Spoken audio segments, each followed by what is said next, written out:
we'll get started with some questions. I was going to ask a few questions, and then I thought if you guys had any, then we'll open up the floor. But my first question for all of you was I was thinking about how you all use or reference bodies in the landscape or in the outdoors.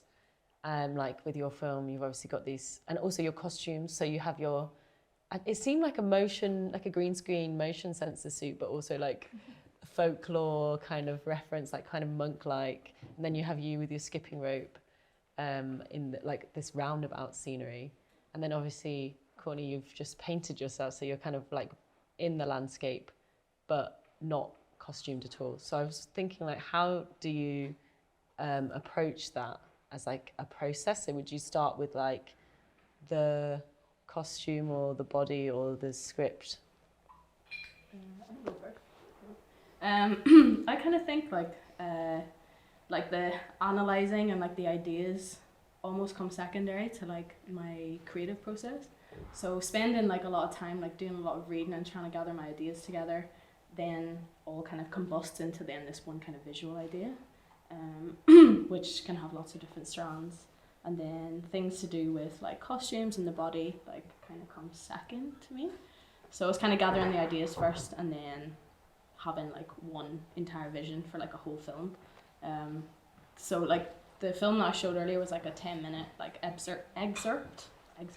Yeah. From a 30-minute film. And I think dividing it into parts, I feel that was kind of similar to yours. I feel that really helps my process with I don't know, understanding how to construct ideas and turn them into how it makes sense in your head. But yeah. Yeah, I think I might be the opposite. I think so.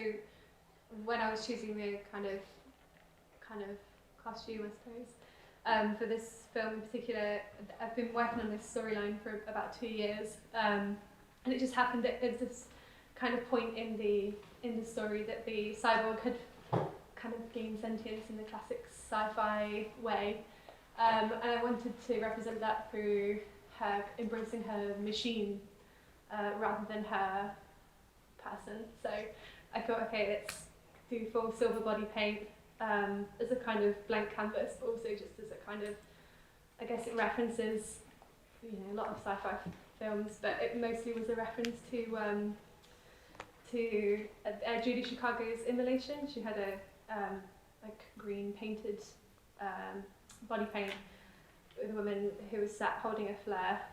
So it is a direct reference to that as well. But yeah, obviously silver instead for the machine aspect.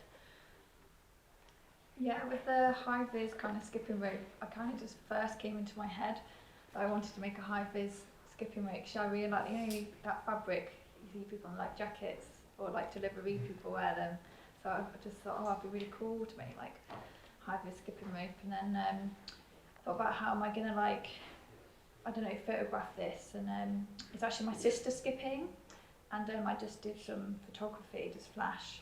And then it shot near where I grew up at this traffic junction, and I really liked this certain traffic junction because I just thought it looked quite when the day when we took it was really frosty. It just had a really nice I don't know what the word is, traffic setting, I guess.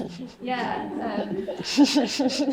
Yeah, I just really liked it. And then the kind of ideas that were there were just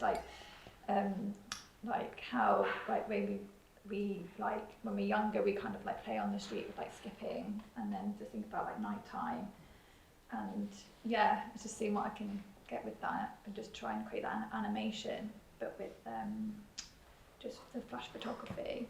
Yeah, so yeah, that's how that. Yeah. I was just thinking, just to go back to, you mentioned references and sci-fi films, because the whole cyborg becoming sentient and then breaking free. I don't know if it was it made me think of Ex Machina, and was that a direct reference or? Yeah, I think so. Ex Machina, I mean, that's the classic storyline almost of the kind of the gaining sentience, and then often there is the consequences, it's not allowed to, it has to be killed or shut down, but obviously Ex Machina is sorry for spoilers, but not. So yeah, that was part of it. And also, there's a collection of poetry by a poet called Franny Choi, called Soft Signs, which is a really great poetry book. That was a really big inspiration, and had that collection of work is about the robots in Ex Machina as well. So kind of, I think it all comes full circle. I was also I was also thinking about all the sound, because I think like you do your own sound design, which is really cool. I think Nilo and Clàudia, they had worked a lot with that, and then like the voice as well. So you've got your own voice. Is that you singing as well? No. Okay. There are other singing bits, but Okay. not that particular. Okay. And then Rianne, you've used your voice in that whisper, which is really like kind of spooky, but also like comforting in a way. And you were just saying earlier, like you recorded it under your bed sheet, which I think makes sense for how it sounds. And then Courtney, you've got that really like automated voice, which also you hear in Michaela's as well. So I was like, how important is the voice, or if you use your own voice, or like why you don't use your own voice in your films? I think for me, like sound is like super important in my work, and it's kind of like, so whenever I'm making films, like I make the sound work first, and then the visuals kind of fall into place after. So, you know, just talking about the body, like whenever I'm thinking about like bodies in landscapes and stuff, like I always think of the body as being like this super like heavy kind of like, I don't know, thing that you're kind of stuck in, and the sound and the use of the voice like feels very freeing and feels very like autonomous from the body or something. I think using like, I basically like whenever I'm starting to make a sound work, I'll gather like absolutely shitloads of like reference material, like so I'll take like samples from like songs or films or like just literally anything.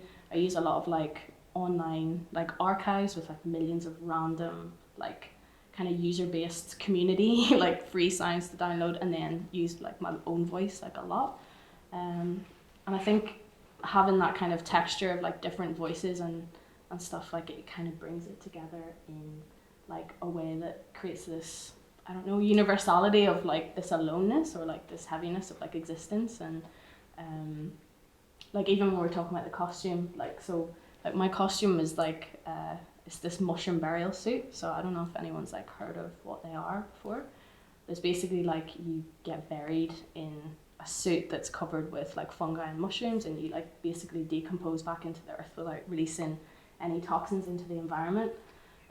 So like giving a voice to like that experience and like kind of understanding the circle of life and like, you know, decomposition and like being rebirthed back into the earth and rebirthed into another life, like having all these different sounds and voices and kind of abstract and not really direct conversations about these things, like, but it still kind of makes sense because you kind of feel it. Like that's how I kind of approach like text and like, you know, words and stuff that I use in my work. Like I don't want to, I don't necessarily, I mean, it's not for everyone, because some people think it's just like sounds like absolute fucking bullshit, but but like, yeah, I don't know. I think it's really important to like I think that connection between our work is like using our own voice, as well as like these kind of like machine or like tech kind of like focused like ideas around like voices and vocalizing ideas through words. Yeah, it was made sense to me that for this point in the story it would be a machine voice rather than my own voice. Yeah, in that kind of funny divide, but also I think the whole work is quite personal still. So the actual text that she's saying is slightly abstract, but a kind of like allegory or something for my own experiences. And so I think there's something in the combination between something super personal and something really removed, like a machine voice, that I find like texturally quite interesting. Yeah, this was actually the first time I really explored sound and like used my voice and text in a work. I've never really done it before, but like certain things I said came from like lyrics and like songs and stuff. I just was in kind of my headspace at the time when making the film, because the film was kind of made over like the lockdown period, the whole period, and yeah, and lots of the sound and stuff in in the film was actually just recorded, just me, just kind of walking about. So like, for instance, sounds of cars are changing. I just recorded different cars and how they're different. Like certain cars you can't really hear, they're very silent. To the more petrol cars and like electric and hybrid cars, you kind of have like have this spacey hum. So it's just yeah. So this was like the first time I really kind of explored sound in the work, and I also really like when I'm riding my bike, I hear like music from cars, and I really like that. So I want to kind of bring that into the film somehow. But that's. I think like when you were saying, because I watched the film without having read your description of it, and like when you said that it's about the description, the anxieties of being on the road, and like watching back the bit with the sounds of cars are changing, I think that like really made a lot of sense, and like that is part of that anxiety of like, am I going to hear that car? I think I shot most of it at night because I kind of like that kind of mysterious feel of night. I want to try and capture that, and like the signs and stuff. Yeah, that's what. So I spent a lot of time during lockdown just walking out at night, filming them. It paid off. I enjoyed it. I think you all use like technology in an interesting way as well, with like where it contrasts with kind of like DIY or natural things. Like obviously you've got, what I found really interesting about that like body running down this beautiful scenery was when you've got like that really techno bassy sound over the top, and then with yours I'm always like, how did you do that? I just like, I can't, it looks kind of like there's like, seems like there's a DIY element, but then it looks really like technologically advanced. Like I can never get my head around it. I think it's I don't know how you do it. I'm really fascinated by it. And then and then Clàudia, you've got like that kind of complete contrast of like, is it supposed to be like a spaceship, like a cardboard? So the box was I made a previous film that was kind of a parody YouTube vlog where she got delivered. It was like an unboxing video. So that was her box that she came in, and then she set fire to it at the end. So. Oh, okay. Because it was like, is this like a space rocket that you build out of cardboard boxes? I can see the reference, definitely. Yeah. I think it's like always a struggle when you're trying to do something very futuristic and science fiction and technical, where if you don't have the budget, you kind of do have to DIY everything, and you end up with this very weird combination of these really high concept ideas with, a box in your back garden, and you just have to find some kind of middle ground between the two.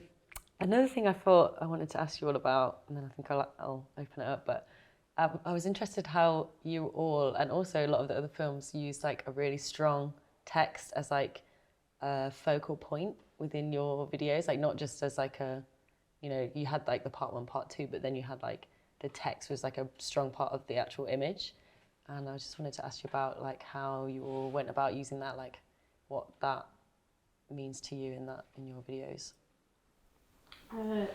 For me, like the use of visual text, like especially when there's so much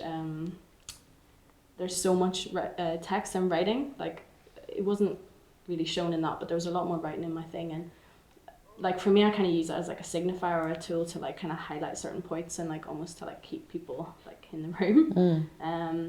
But it also like, I don't know, there's not even like a totally grand explanation to why. It also just feels kind of natural, like where to insert text and like what things to highlight. And it's also just like parts of the text or writing that I've done that like feel like really good or important to like, even like I had one thing that was like pure outside, and I don't know why that makes me feel like some sort of way. I can't explain it. I was like, yeah, I'm gonna put that in there. I don't fucking know why. It looks good, innit?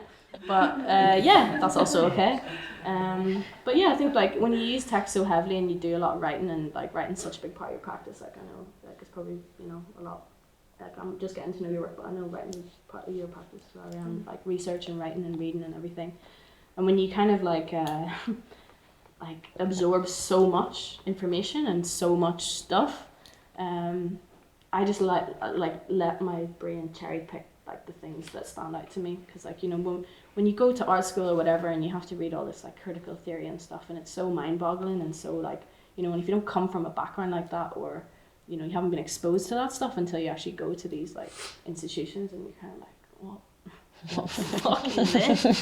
Like, but it's so appealing to me, even when I don't understand things, it's appealing to me because I feel them, and like that's why writing helps me. And like even like parts of my writing that I include in work, like it doesn't always have to make sense, and like I like putting words together that like feel like they make sense, or they're trying to allude to some sort of idea around what I'm trying to think about, like future technologies, or you know, ancient worlds, and like combining those two things. And like with language, like that's like I like to kind of, I talk about like past tripping and future tripping, and like combining these things into one to create like works in the present moment. So thinking about really futuristic, like long in advance ideas and things, and then really ancient, like, you know, folklore and stuff like that, and trying to bring them together to make sense of like existence and shit. So yeah, but language is really important, I think. It's like, but yeah, the use of text, I think as a tool just in films, it's actually really effective as well, just in general. Yeah, no, I think what you said about how putting two things together that you wouldn't necessarily put them together or wouldn't make sense, and seeing what happens when you kind of jot them up against each other is really interesting to me as well. And for this video, I wanted it to feel like a manifesto, and this was something that she wanted to kind of share with the world to kind of indoctrinate people, I suppose. So that was why I wanted to use this very bright red and capital letters, and it was meant to feel very urgent and important, whereas actually it kind of doesn't mean anything at the same time. It's almost automatic writing. Yeah, and putting some kind of big importance on certain words is always interesting, and like you say, for me, if I'm watching something, then it will immediately draw me in if there's text, even if I don't understand it as well. Yeah, I think the text in my film, I think it was like more like trying to get a little slight message across, and putting that on the screen kind of, you know, brings that there. And also, I think I kind of want it to shift headspaces a lot. So like, for instance, there's like one bit in the film which is like typing on a keyboard, and it's just like... Are they like drawn over like images, it's actually, photos? It's just a photograph of my own keyboard, and then I just do a bit of colouring. It looks really cool. It looks like it's glowing. Yeah. And then just like, yeah, so just like different headspaces, because like you're kind of in like this like electronic headspace, and like you just like kind of creating that kind of shift really. And then yeah, I think that worked with the text with mine, and the kind of like echo you can create with it. And yeah, it's in like 3 parts, so they're like 3 separate films, because they were kind of like, yeah, they were made over quite a long time, and then they all kind of just, the trio, fitted together. But yeah, that's the text with mine. Yeah. Did anyone else have any questions they'd like to ask? Yes. Throughout the films, I was just wondering a little bit about the use of female or feminine identifying voice and its relation to technology, particularly technology that kind of does reproductive functions. I'm just going to repeat that for the tape. You might have to help me. So you're asking about the use of femme presenting bodies and voices, sorry. Disembodied voices. Technology, particularly technology that kind of does reproductive or caring functions. In technology that in particular does caring functions. Yes. What do you mean by reproductive? Along those lines. So like, you know, like Alexa's a female voice. E.g. Alexa. On YouTube it's like often female voices. And there's female voices for all the films. I'm just curious about that, particularly in terms of like a daring technological future. Yeah. I think that's the thing. You know, we were kind of talking before about how the films, like, we couldn't quite put our finger on it, why they all kind of like link together in like really curious ways. even though they're all so different. And I guess that's one thing that does bring them all together. I think it's interesting talking about, when you are in these kind of like tech spaces and you're talking about tech futures and technology, and there's such male dominated spaces. Even with, I was just having a conversation outside that, like, through music production, sound production, like, such a male dominated space that, I felt very alienated from, even though it's something that I love, and but I'm kind of like an island with that, through music and sound, because it's interesting. I think putting those voices at the forefront of these kind of conversations is good, because we are never at the forefront of those conversations, whether that be, female identifying people, non-binary people, it's always men, isn't it? So, it's important that we kind of like step into those spaces, because, our ideas are big too, and all that. Yeah, it's definitely something I've been trying to address with this work, because obviously I'm working with the concept of a fictional AI company, and the kind of power structures within that and how they would function. But I watched a lecture that was about the use of synthesized voices, and one of the questions that they were asked was, why is it often or always a female voice, like on the tube and things like that? And it turns out it is actually for a very technical reason, in that it just has a higher tone, so it cuts through other noises better than a lower male voice. So that's why. But it still doesn't sit right with me. I feel like there's still something more complicated than that, even though there is a sort of a logical answer. It does feel like, when you assign that kind of a feminine role to a robot that's meant to provide you a service at all times, and people can be quite cruel to their Alexas, and it's just interesting. There's like something in there about like authority, right, as well, with like female voices and authority, and who you're listening to. Like, do you listen to? Are you gonna sit in silence in a room and listen to like a female voice like explaining a concept or trying to communicate an idea, or like, obviously in places like this, yes, like most people are gonna be open minded to whoever's like has something to say, but in the real world and outside of like these kind of spaces, like people are just gonna go like, well, she's fucking lost the plot, or I don't know, Yeah. So it's like, it's also, I mean, I kind of play with different, even whenever I change voices in my work, like I make them lower, like that they sound like male voices, or I use extracts of male voices. Like, it's never the main voice. It's almost like a sub character, or like an evil character. Sorry. So, yeah, I think it's something really, it's really interesting thinking about gender, like in these obviously in these, it's such a huge part of like what we're trying to explore, I guess. Yeah, like the voice of mine is just, it's my own voice, because that's what I've got access to at the time. And but no, that thread, I was kind of thinking about that thread through the film, especially with like the skipping. Seems like my sister skipping and skipping, and it's at night, that kind of anxiety that's there, like with like female and things like that. And just thinking about that, well, loosely, I don't know if it hints on that, but like, had that kind of thinking behind it. But it's interesting how it, in that context, maybe you thought about it like that with the voice. Yeah, I think there's something about it being like quite a soothing voice as well. Like, people are like maybe non-threatening. I think that's what I heard, why it was used on tubes, but also I guess the frequency thing. Sure, why not? Did anyone else have a question? No? I wrote something else down.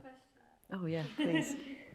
I'd just like to know a bit more about like your process, like how you're creating your animations. Yeah, me too. A lot of it's like a mixture of stuff, really. I collect a lot of stuff on my phone. Drawing. There's a car in there that I made up. You remember Connects? Yeah. And Connects. It's like a toy. Yeah. That you like, and I put like tights over it, and then took pictures up, made it. I had like put like all sorts really. It's made from like broken headbands, stuff like that. Old bike helmets. There's like a helmet kind of character, bike lights.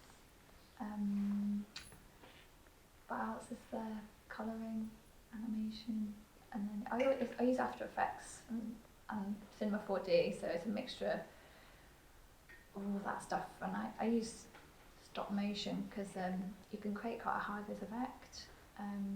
Looks quite without. So it's just because it's photography, it creates like this really nice image and the texture of what you make. I like lights and stuff, so lights on cameras look really lovely. They look really nice on your phone because it kind of has this blurriness. I think there's something about the texture of the way the lights appear with like, I think when it's stop motion, like it's so crisp, and then you have like, it just really looks like it's like maybe rendered.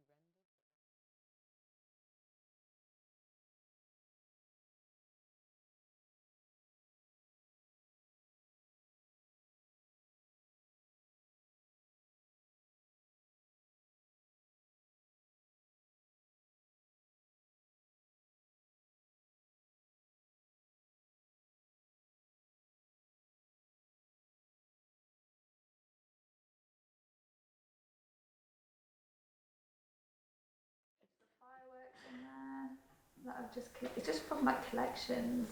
I just constantly collect stuff all the time. Yeah. Is that what your work is usually? Because obviously I'm not familiar with it, but is it a lot of almost like a personal archive? Yeah. I've got like stuff stored everywhere. So it'd be like I'll go out and just film a traffic sign, and then I'll have that like in the bank. But then, but then in contrast, is that how you work at all, or is it completely different in terms of like archiving stuff on the go? Because I feel like that's what you're doing. You're like walking around and then just you see something that's going to go in this bank. I'm probably going to use that at some point. I don't know if that's different for you.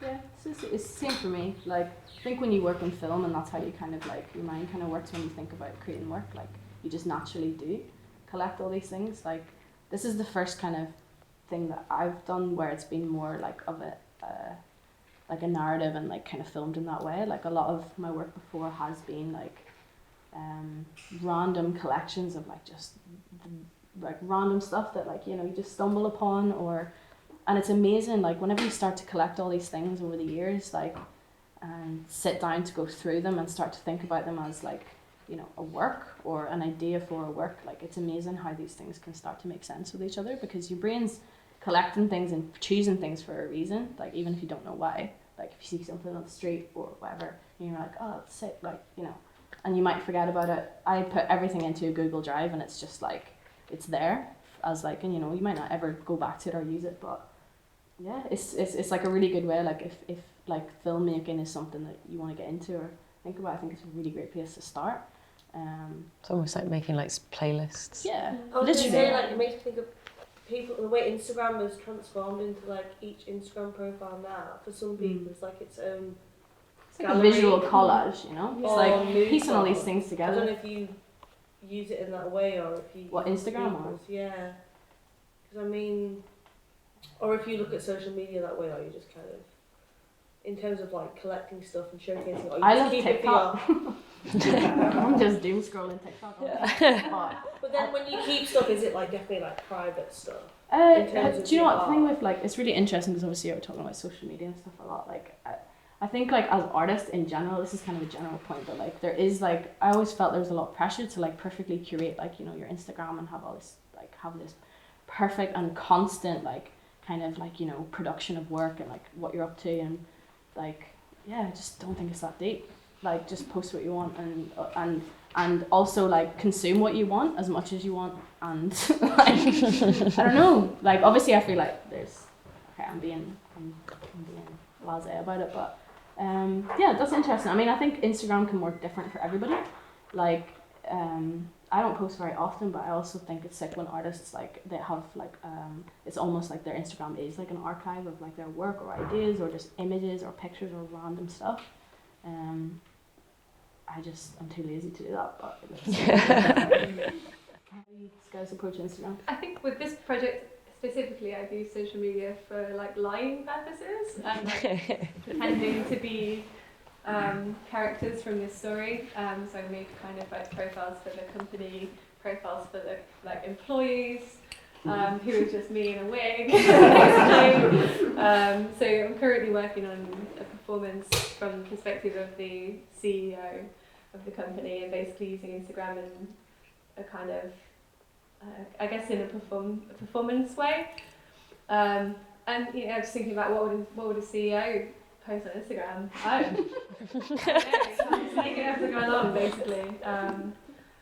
Yeah, top secret info. So if you see me in a wig, that's so